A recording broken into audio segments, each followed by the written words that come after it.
Hey, what's up guys, and welcome back to Anime King 2. And today I'm going to be giving you part 69 of Uchiha Naruto the Sage. Remember to get this one to 100 like as usual, share this to all of your friends on your social media platform, and also stay in tune because I'm going to be posting What If Naruto Got a New Bloodline. So stay in tune and enjoy that. And also over on Anime King, my main channel. And if this is the first time hearing about Anime King, guys, switch over and go ahead and check it out. And if you enjoy the 600 plus what ifs over there, go ahead and click that red subscribe button and join the Anime King channel. So I'm going to be posting what if Tsunade was Naruto's mother, and also what if Kurama gave Naruto a dojutsu. So go ahead and check those out and enjoy. And thank you for all of your help and your support. And also, if you're new to Anime King 2, remember to click that red subscribe button and join the Anime King 2 family. And also comment down below and tell me if you're new. I will be talking and replying back to all of you. So yeah guys, without further ado, let's get straight into this. So the last time we left off, Naruto absorbed the 10th tail as Naruto changed into another being, as he is now a completely different person, and he referred to himself as God. As he looked down on all the humans, he then went to Konoha as he trapped the village around as walls erupted from all sides of the village, trapping it. No one, Sasuke Ultimate Susanoo, could not break the village. You could enter but you couldn't exit. Naruto then arrived 4 days later as he dropped a meteor on the village, killing everyone, as he brought their body outside and then revived them all, showing them that he's a true god and it didn't matter what they'd done, none of them can beat him, as he told them if they try to rebuild back the village, he will come back and send them all to hell. So yeah guys, that's basically the last part we left off. You guys can switch across the playlist and check it out for yourself. So let's get straight into this new episode. Mei didn't think that Naruto would be the one for revenge, as he never told her about seeking revenge on Konoha. But as soon as she heard the news, the village was destroyed, but everyone was still alive, she rushed over to the Imperial Kingdom, as she wanted to know what he's planning, as she need to know what have she gotten herself into. When she reached the capital, she didn't know how to get to him because Guren, even Naruto's special messenger, haven't seen him, as Mei was even thinking about visiting Kumo so she could see that blonde woman that Naruto spoke to the other day, because she needed to speak to him. As she was walking around in his throne room, suddenly she saw a flash. As she turned around to see Naruto sitting in his chair calmly. "Naruto," she said. "You are rather loud," he responded, as he rested his back on the throne, his 8 truth-seeking orbs floating above the throne. Mei then walked up to him, as she then stopped a few feet away from him, as he looked totally different than before. He was like a new person, especially with his ear. It has turned black. But something surprised her. It was his eyes. The Naruto that she spoke to, that hugged her, and she was sitting in his lap, that one was warm, and he made her feel all fuzzy and calm inside. But now, she could see directly in his eyes, and there was nothing there, as she couldn't sense any emotions, nothing, not even power. "I need answers," said Mei as she looked at Naruto. "Everyone always needs answers. Humans are always like that," Naruto said. "Well, humans are curious species. When your mind cannot understand something, you won't let it settle. Answer me, Naruto. Why? Why did you destroy Konoha? Me and Konoha were allies. I know that they banished you from the village, but you never told me any ill towards the village. What happened?" she asked. As Mei blamed herself for this. If she had known about it, she could have talked to him. She was acting like a child all along, but this was a wake-up call. "Do you think if you found out that I was going to destroy the village, Do you think you could have stopped me? Naruto asks. Mei was silent for a moment as she gave a nod. Yes, there was something I could have done. Don't fool yourself, Mei. There is nothing you could have done to stop Konoha destiny. God has decided, and there was no human that could stop God. Even if we turn back time, I would still do it, and nothing you could do could make me stop. Are you saying that if I had stood in the way, you would have removed me? Mei asks, as she stared at Naruto, as he stared back at her. As he then spoke, yes, I would. But not in the way you are thinking. Humans, you always assume the worst in everything. By remove, you're thinking of death. What do you mean by that? Mei asks. There is no reason for you to die. My problem was with Konoha. Granted, if you had stood in my way, I would have just kicked you out of my way and proceed. Whether you hate me or like me about the matter, I cannot do nothing about the choice, but accept it. Regardless, there was nothing you could do to change the situation, Naruto said. Oh, I see, said Mei. Alright now, give me your question, said Naruto. Why did you do it? I know what Konoha did to you wasn't right, but you shouldn't have do that, said Mei as she looked at Naruto. It was necessary that I do it. Whether it be justice or revenge, I did what I did. What did you gain by doing it, Naruto? She asked. Those humans are still alive. If I wanted destruction and their death, they wouldn't be alive, would they? I left them alive because I want them to understand. If everyone is still alive, why should you complain? It is up to them how they live their miserable life. I did what I did because I want to teach them humility. Some of them refuse to admit their own faults, even though they were in the wrong. Regardless, it is already done, said Naruto. May find it puzzling that he would destroy the village, but yet keep everyone alive. If it was revenge, then he would have killed them after making them all suffer. But he didn't do that. He just destroyed the village. Konoha wronged you, and they refuse to acknowledge that they were wrong. That is the reason why you teach them that lesson. Mei asks. Yes, Naruto said, in a simple response. Are you now satisfied, Mei? Naruto asks. Mei went quiet as she gathered her thoughts. He did not did anything they didn't deserve, but destroying Konoha will only cause more problem for his country. Do you know that those people are going to keep hating you now and hate you forever after what you've done? Said Mei. I am aware of that, said Naruto. But their hatred won't affect me.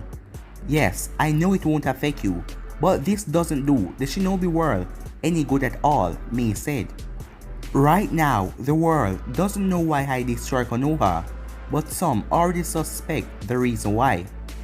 But, said Naruto, I didn't make all of the people in Konoha suffer. The good ones were brought to a new location.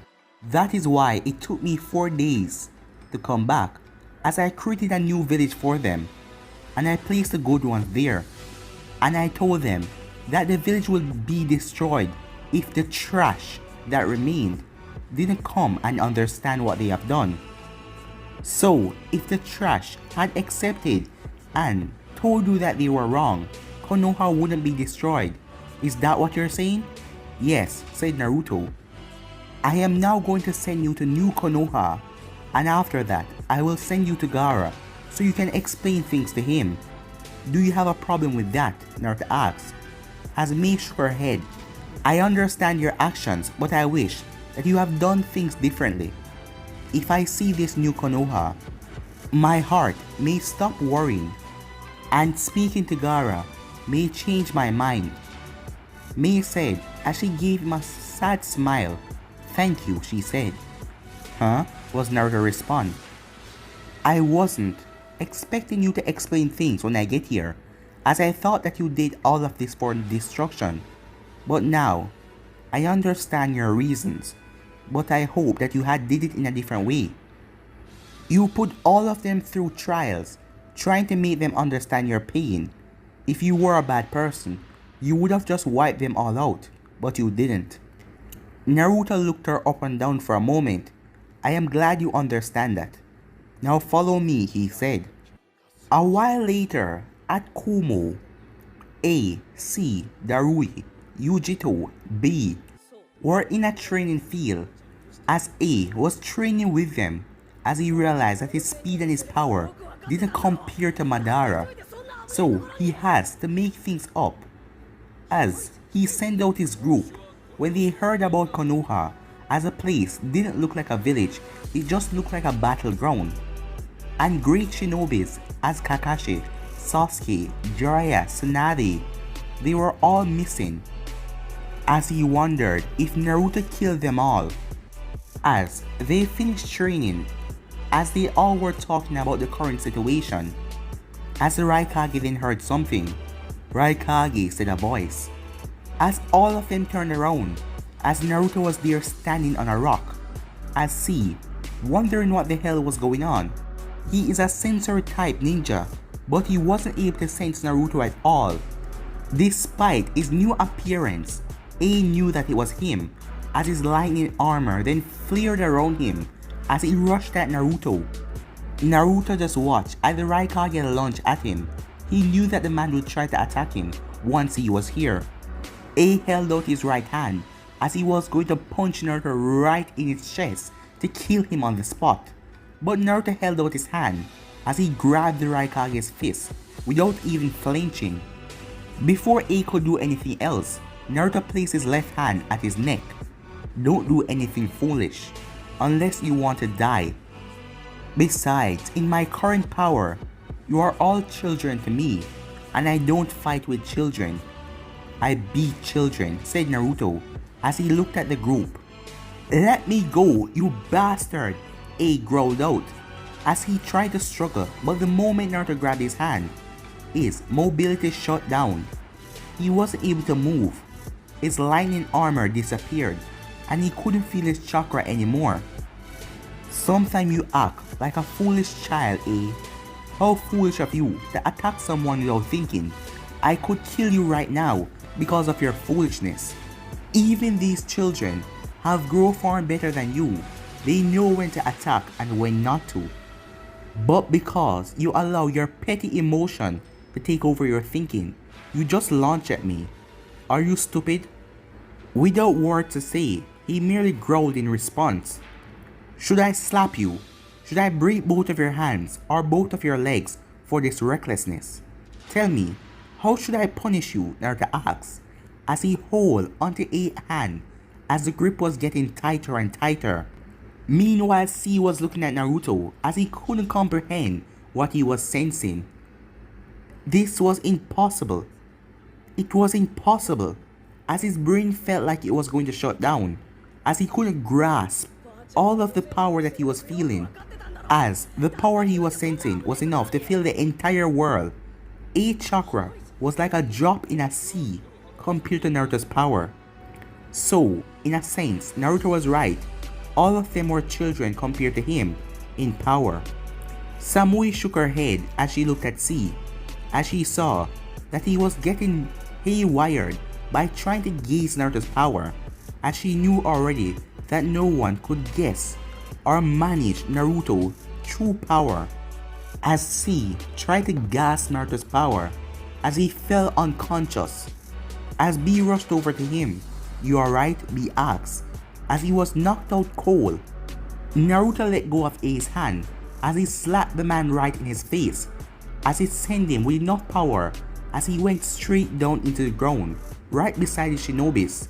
Next time, I will break both of your legs if you try something like this. You are a Kage. Start acting like one and stop acting like a fool, said Naruto.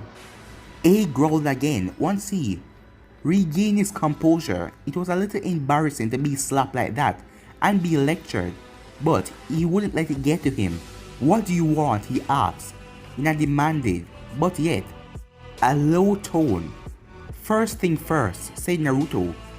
As one of his truth seeker orbs disappeared and went into a large mountain, there was no civilization, as it then exploded and destroyed the entire mountain a distance away. Despite being far away from it, all of them still felt the tremors that they felt. After a few moments, the green landscape was all gone. The mountain was completely wiped out, as there was a huge crater. He let out a sigh of relief, as he was glad that explosion didn't set off in his village. If it did, there will be a lot of casualties. Now, said Naruto, I came here to warn you. If I drop 2 of these balls into Kumo, they will turn the entire village into ash, and it wouldn't even touch my chakra. In Naruto's eyes, are you threatening my village? Naruto shook his head no. Interpret it any way you like, but I am telling you, I have no fight with you. I do not wish to destroy this village, because it has done nothing to me. But however, if you push it and try to seek war with me, if your shinobis enter my village and try to do any danger, I will not show any mercy, and I will wipe out everything. A clutched his fist as he looked at Naruto. Are you using your little explosion to insert fear so we can bow down to you? Naruto shook his head. You are hopeless. You should have known about me, that I don't throw around threats. If I wanted you to get on your knees and become my pet, I would have told you so.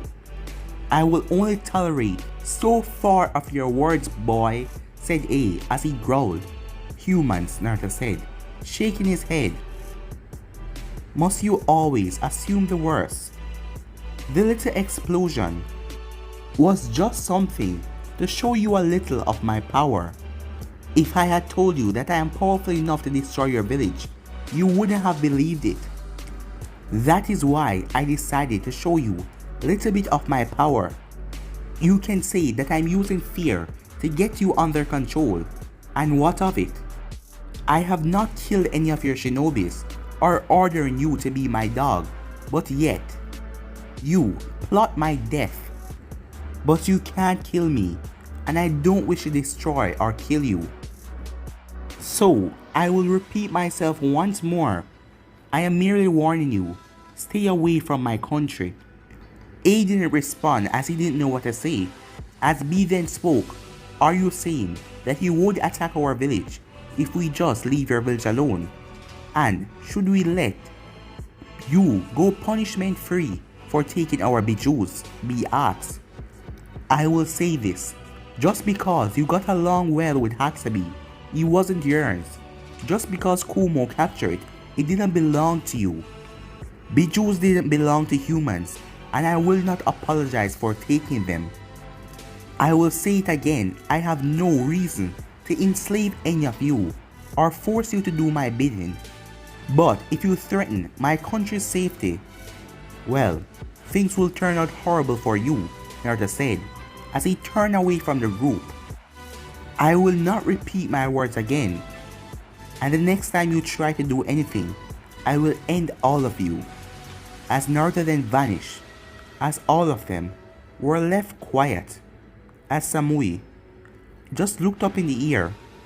Back at Konoha, the entire place was flat, as most of the people were still looking for their loved ones. Flashback. Before Naruto wiped out the village, most of Konoha people were teleported, as they all looked around, wondering what the hell is happening. As they then all looked up to see Naruto floating in the air. What is this? Why have you brought us here? One of them asked. Depending on the answers that the rest of the people in the village gave me, I will either destroy the village or kill all of them, or do both. No, I will do only one. But if they get the answer right, then I will return you all safely to your home. What? Why are we the only one here?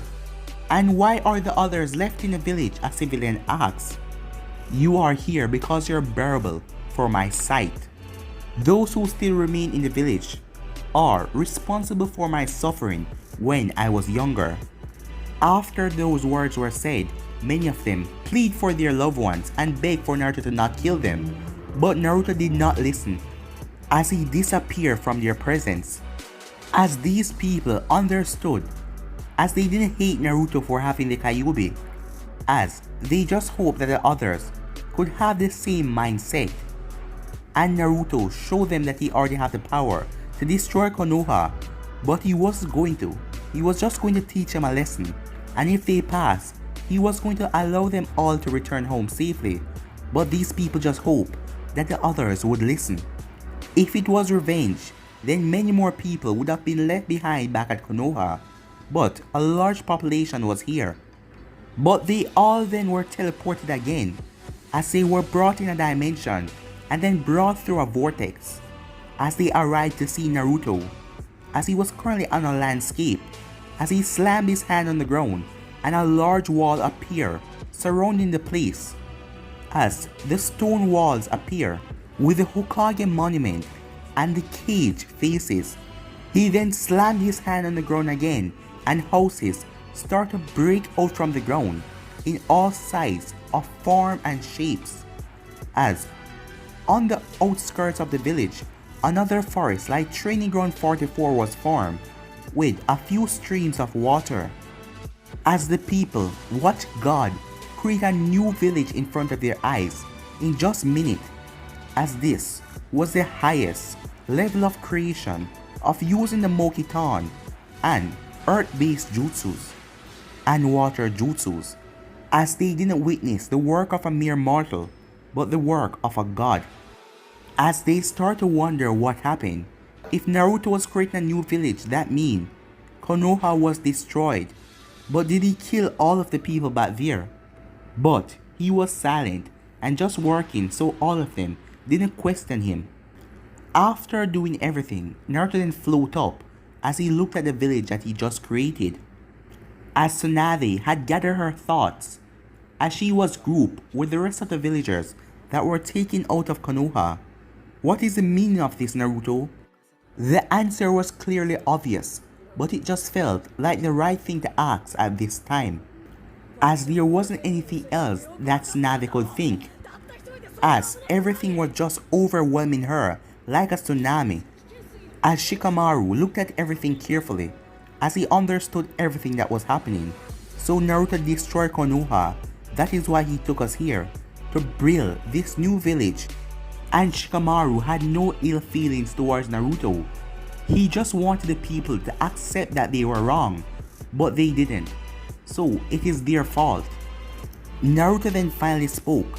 I built this for you people. It wouldn't be fair for me to leave you all homeless after the trash that I left in the destruction of the old village. Because I have no problems for you, I have set aside this land for you. What I have done is enough. You still have the riches that you have in the old village. So, does this mean that you destroy Konoha and the others? One of them asked. Yes, I have destroyed old Konoha, but I left the trash alive, but they will not find this place. For a week, I will keep this place locked inside of a barrier while you get to know around. No one will know that this place exists until I remove the barrier, and the trash will wander around the world, but they will be rejected everywhere they go. Is this your way of apologizing for destroying your home? One of the villagers shouted. Do not mistake me. I don't feel sorry for destroying Konoha. I am simply doing this because it's the right thing to do, Naruto said. And also, the old Konoha will be a memory of sin. Should anyone try to rebuild, death will come. As he then vanished. End of the flashback. Back at the new Konoha, the village, everyone was settling in well, as they still had their riches. As the rest of the people that Naruto left back at the old Konoha had a mark. All of them had a mark on their forehead, and it didn't matter what they do, they couldn't enter the new village. The marks on their forehead wasn't visible until they attempt to walk past the new gates. And then something like an invisible wall blocked their entry. A Hyuga was called to study the hallway, and he found out that there was a barrier there that could not be seen by the naked eye. Those who didn't have the marks entered the village and was reunited with their family. The decision that Tsunade had come up with, that those who had the mark would rebuild their homes outside because they couldn't just leave them. This choice would enable their family that was in the village to just come out and spend time with them. Right now, Tsunade was currently standing on the top of the Hokage monument as Jiraiya and Kakashi appear behind her. As Jiraiya was the first one to speak, "This is a mess, isn't it?" Sasuke didn't appear as well. "I am going now," said Sasuke. "What are you going to do?" asked Kakashi. "I am going to talk to Naruto. I will return to Konoha, but there is some things I want to settle with him," as Sasuke vanished. Currently, Hashirama was looking down on the world as the place was so quiet and peaceful as he looked at the Imperial Palace, Naruto's palace, as everything was so calm. The people within Naruto's kingdom was like one big happy family. He then felt Naruto enter the throne room. He then blurred away as he appeared in the throne room, standing in front of Naruto. "Speak your mind, Hashirama," Naruto stated, as Hashirama just looked at him. But guys, gonna be ending this episode right here. If you want to see the next part of this, you already know what to do. Like, subscribe, comment down below, and turn on that bell notifications they posted. Remember to share this to all of your friends on your social media platform. But for now, I'm out of here, guys. Peace.